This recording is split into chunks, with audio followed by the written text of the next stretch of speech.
people. And when I talk about people, this isn't about prospects. I want to be really clear on that.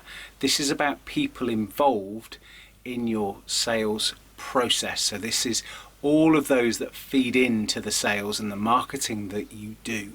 And for me, work a lot in our other business model, we talk about people on the bus. So we talk about the seats on the bus. And it's hugely important that you get the right people on the right seats in the bus. And this is really, really important. There are 4 types of people. There's in-house, so your own team. There's outsource to specialists. There's affiliates, so people you can work with in that sales process. And there's also collaboration with other individuals. So if you look at your whole sales and marketing team and you look at what you need, then you can decide who is going to have the seat on the bus. So to give you an example of that, when we go into a little bit more detail, but to give you an example, if you think about your sales and marketing, you might need social media, you might need email marketing, you might need paid ads. There are a number of different things that you need that are all part of this sales process. And of course I'll be talking about those when we get into promotion, but there'll be key elements as well in that whole sales process. And you need to think about the seats on your bus. So let's get into a little bit more detail.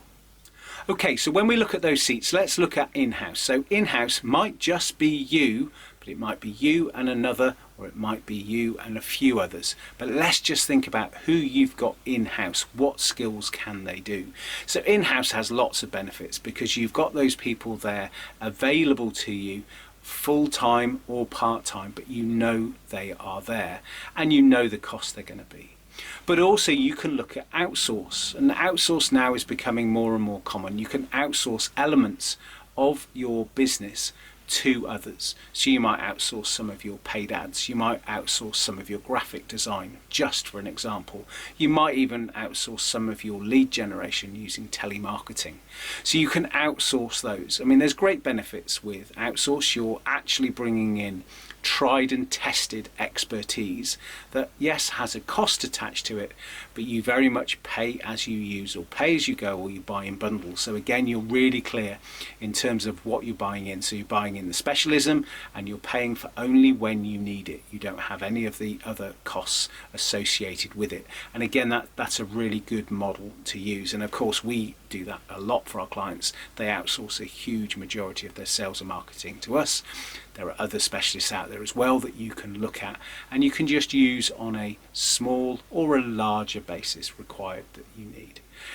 Also then, when we look at affiliates, and this is an area that not many people do look at, but there will be people who sell similar to you or complementary things, and you can actually work together in terms of an affiliate way of having the right people. So again, let's look at some live examples.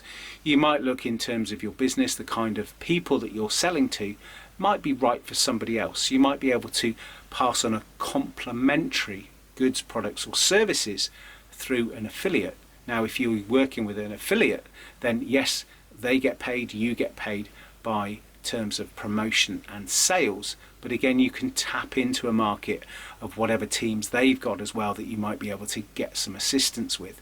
And actually that's been around for many years in terms of that affiliate model of how you make it work. So they are there, and I do strongly say to people, go and look at affiliates, go and see how that works.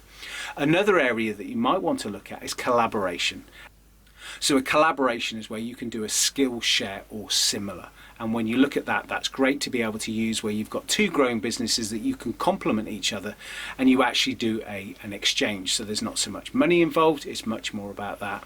Again, collaborations are great, but in terms of my view on those, they can sometimes come a little bit fractious as you grow, where one gets a bit more, one gets a bit less. It doesn't always work, but they are good at certain times if you can find the right person that you can collaborate with.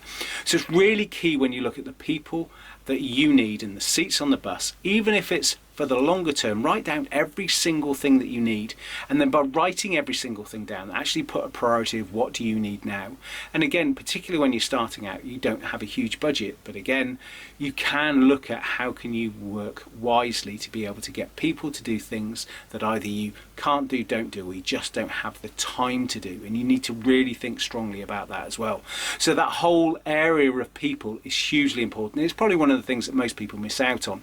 They don't actually do it, think, right, I've got to do everything myself, or, oh, we've got a team, we'll get everyone to do it, or we'll pull this in, pull that in. You need to have a strategy on the people for the longer term, and ideally, what would you love? And sometimes it's about that big business thinking for a smaller business. So really pick up, drive with that, take it on, and make that difference in terms of what's going to work for you. So for me, I think people is probably one of the big ones, and of course it's in my 7 steps for a reason, because it's often overlooked. So make sure you do research, make sure you look at what's right for you, and try to use outsource in the first instance, because you'll see, is it the right fit for you, but actually is it what you need for your business? So you can also test these things as well. So sometimes it's good to test and say, right, I want to do some Google ads or Facebook ads or any of those. You could test it by using somebody in an outsourced fashion to actually see, will it work for your business model, so that you can test it and say yes or no. And that's a really important thing to think about in terms of people.